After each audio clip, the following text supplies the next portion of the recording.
सभी परिजनों को प्रणाम। गायत्री मंत्र ओम भूर्भुवः स्वः तत्सवितुर्वरेण्यं भर्गो देवस्य धीमहि धियो यो नः प्रचोदयात्। सभी भाई बहनों को आज परम पूज्य गुरुदेव की अमृतवाणी में से फिर से एक संदेश गुरुदेव ने जो दिया है वो आप तक पहुंचाना चाहता हूँ। गुरुदेव एक बात कहते थे, बेटा आज धर्म के नाम पर जितनी दौड़ भाग हो रही है, आज धर्म के नाम पर लोग इतना खर्चा कर रहे हैं, आज धर्म के नाम पर जहाँ देखो वहाँ मंदिरों में लाइन लगी हुई है, तीर्थों में लाइन लगी हुई है ना। इतना सब कुछ ऐसा लगता है कि अब सतयुग आ जाएगा, लेकिन बेटा ऐसे परिणाम निकल के नहीं आते। हजारों लोग, लाखों लोग आज धर्म के नाम पर बहुत कुछ कर रहे हैं, लेकिन उनके जीवन में झांक के देखा जाए, उनके व्यक्तिगत जीवन में देखा जाए तो साधारण इंसान नहीं, बड़े बड़े संत, बड़े बड़े जो अपने आप को मठाधीश कहते हैं, उनके जीवन में भी कहीं कोई बहुत ज़्यादा शुचिता वाली बात नहीं है, बहुत ज़्यादा भोग विलासता से वैराग्य वाली बात उनके अंदर भी नहीं है। तो गुरुदेव कहते हैं हमारी बेटा पूजा पाठ जो हम जब तब ये सब कर रहे हैं, आखिर वो कौन सी कमी है, आखिर वो कौन सी लीकेज है हमारे अंदर कि जो हमारी शक्ति वहाँ से लीक हो जाती है और जिसका फल हम चाहते हैं वो फल हमको प्राप्त नहीं होता। तो गुरुदेव एक छोटी सी कहानी कहते थे, आज जो हो रहा है उसके ऊपर गुरुदेव कहते थे, बेटा एक समय एक छोटी सी कहानी सुनो। वो कहते थे कि एक जंगल में एक पेड़ के ऊपर एक बंदर रहता था, और एक दिन वह बंदर बकरी से बोला, जो बकरी वहीं रहती थी, उससे बोला कि हे बकरी, तू शेर को अपना राजा मानती है और शेर को राजा मानती है और शेर तुझे खा जाता है, तो फिर तू मुझे राजा मान ले, मैं तेरी रक्षा करूँगा, मैं तुझे कभी चोट भी नहीं पहुँचाऊँगा। तो बकरी बोली, ये तो बड़ी अच्छी बात है, आप मेरी रक्षा कर सकते हो तो करिए, और मैं आज से आपको राजा मानती हूँ। ऐसा कहकर बकरी ने कहा कि आज से मेरे आप राजा हैं, लेकिन मेरी और मेरे बच्चे की रक्षा की जिम्मेदारी आपकी है। तो बंदर बोला, ठीक है, मुझे स्वीकार है। इतनी देर में एक शेर आया, और शेर वो आता देख बंदर जो है पेड़ के ऊपर चढ़ गया, और बकरी बेचारी मिमियाती रही।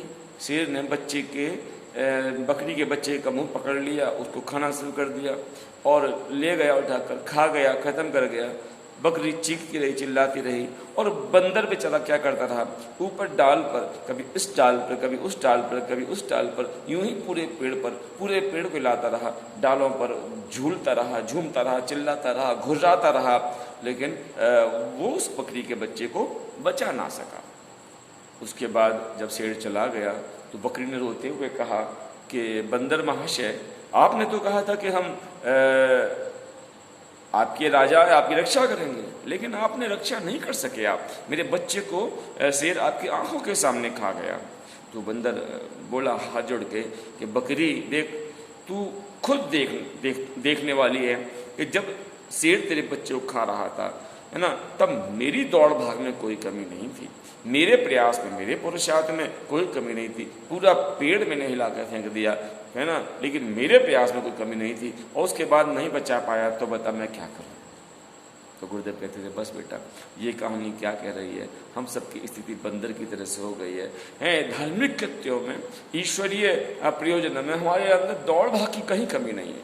जहाँ देखो दौड़ भाग हो रही है, खूब दौड़ भाग हो रही है भाई साहब, लेकिन हमारे अंदर जो शांति रूपी बकरी का जो बच्चा है, सुख रूपी बकरी का जो बच्चा है, हमारे अंदर आनंद की अनुभूति रूपी जो संपदा है, उसे कोई विकारी शेर खा रहा है, और हम चाहकर भी उसे बचा नहीं पा रहे हैं।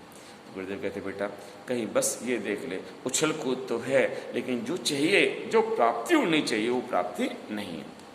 तो आइए इस पर हम विचार करते हैं कि आखिर वो प्राप्ति क्यों नहीं हो पा रही है। थोड़ा सा समझने का प्रयास करें। हम मंदिर जाते हैं, आज किसी कहिए कि आप बहन जी मंदिर आइए या भाई साहब आज मंदिर आइए, तो अधिकांश लोगों के अंदर एक भावना बैठ गई है कि जरूरी है हम मंदिर आएं, हम तो घर पे पूजा पाठ कर सकते हैं, भगवान घर में नहीं है क्या, भगवान तो अपने अंदर बैठा हुआ है। इस तरह की नाना प्रकार की जो बाहर से लगता है विवेकपूर्ण बातें हैं, और शायद नास्तिक लोगों को ये बात पसंद भी आती है ना, लेकिन इस विज्ञान को वो जानते नहीं है कि मंदिर में जो आना होता है उसका मूल उद्देश्य क्या होता है। आइए मैं बताता हूँ मंदिर हमें क्या समझाता है। पहले चीज इसको समझने का प्रयास करना है। मंदिर हमें क्या संदेश देता है? मंदिर हमें स्पष्ट संदेश देता है। हमारी पूजा, हमारा जप, हमारा तप, हमारा सब कुछ जो हम कर रहे हैं वो किन कारणों से हमें मिलेगा और किन कारणों से वो हमें नहीं मिलेगा, ये सब मंदिर में मालूम पड़ जाएगा। अब देखिए हम आपको मंदिर लेके चलते हैं, समझिए जरा इस बात को। हमने क्या किया, दो शब्द आते हैं पूजा पाठ के लिए, एक का नाम है जप और दूसरे का नाम है तप। ठीक है साहब? तो जप तप दोनों का अर्थ क्या है? देखिए जप माना होता है कि आप मंत्रों का रिपीटेशन भावनापूर्ण, समझिए जरा बात को, मंत्रों को रिपीटेशन करिए लेकिन उसके साथ जो भाव जुड़ा हुआ है उसको अपने अंदर धारण करके। मान लीजिए हम गायत्री मंत्र का जाप करते हैं तो ध्यान हम सूर्य का करें और भाव करें कि सूर्य से निकलने वाली किरणें हमारे स्थूल शरीर और हमारे सूक्ष्म शरीर और हमारे कारण शरीर तक पहुंच रही हैं और हमारे विचार तंत्र, भाव तंत्र और शरीर में जो है समस्त रोग, शोक और विकार नष्ट हो रहे हैं, जलकर भस्म हो रहे हैं। इस तरह के भाव के साथ यदि हम गायत्री मंत्र करते हैं तो गायत्री मंत्र माने, गायत्री मंत्र क्या है साहब? गायत्री मंत्र संस्कृत के उन शक्तिशाली शब्दों का समुच्चय है, उन शक्तिशाली अक्षरों का एक समुच्चय है जिनको रिपीट करने से हमारे अंदर शब्द घर्षण से ऊर्जा पैदा होती है और हमारे अंदर 24 शक्ति स्रोत हैं जिसे हम 24 नाड़ी तंत्र का बोलते हैं। वो नाड़ी तंत्र का जिसमें इंडा, पिंगला, सुषुम्ना प्रमुख नाड़ियां हैं, वो 24 नाड़ी एक्टिव होती हैं और मेरे अंदर बुराई से अपने आप निजात पाने की इच्छा प्रकट होती है, अच्छाई की तरफ चलने की मेरी अपने आप इच्छा प्रकट होती है, दूषितताओं में मेरा मन लगना बंद हो जाता है, अच्छाई में मेरा मन लगना शुरू हो जाता है, देवत्व मेरे आचरण में आना शुरू हो जाता है। कब? गायत्री मंत्र से। इसीलिए हमने गायत्री माता को देव माता कहा है कि आप क्या करेंगे, गायत्री मंत्र का जाप करेंगे। गायत्री क्या करेगी? गायत्री नीति कलमल दहनी। गायत्री क्या करती है? आपके अंदर के कलमश कसाय को समाप्त कर देती है। ये गायत्री मंत्र है। इस दुनिया में समझ लीजिए, एक वीडियो अलग से बनाऊंगा जिसमें गायत्री मंत्र की विशेषताएं बताऊंगा। यहाँ उद्देश्य कुछ और है। तो हमने क्या किया, मंदिर आए और मंदिर आने के बाद हमने सब पहला काम किया, समझिए ध्यान से, कि जप और तप। जप कहते हैं शब्दों का रिपीटेशन, इससे ऊर्जा बनी, ऊर्जा बनी। ऊर्जा याद रखना हमेशा ऊपर की ओर चलती है, नीचे नहीं चलती। ऊपर चली, सुनने ध्यान से, ऊपर चली मेरी एनर्जी तो बुद्धिमानी, और ऊर्जा का अभाव हुआ तो क्या करती है ऊर्जा? नीचे चलती है। तो अगर नीचे चली तो मनमानी। तो जिनका ऊर्जा का स्तर अच्छा है वो समय हमेशा विवेकपूर्ण निर्णय लेते हैं, वो हमेशा बुद्धिमानी का प्रयोग करते हैं। और जिनके ऊर्जा का स्तर अच्छा नहीं है, हाँ बातें बड़ी चालाकी भरी हैं उनकी, तो क्षमा करिए वो दूसरों को धोखा नहीं देते, वो दरअसल खुद को धोखा दे रहे होते हैं, है ना। तो उनका ऊर्जा का स्तर नीचे होता है तो मनमानी, अर्थात मन जहाँ चाहेगा उन्हें घसीटता हुआ ले जाएगा, मन जो चाहेगा उनसे करवा लेगा। ठीक है, तो ये क्या होता है साहब? बुद्धिमानी ऊपर करे तो क्या हुआ, हमें देवत्व अपने अंदर धारण करने में हमें क्या मिली साहब? बड़ी सहूलियत मिली। हमने जो चाहा, हमने जो सोचा वो हमको मिलता चला गया, पहली चीज। दूसरी चीज, क्यों नहीं मिलता?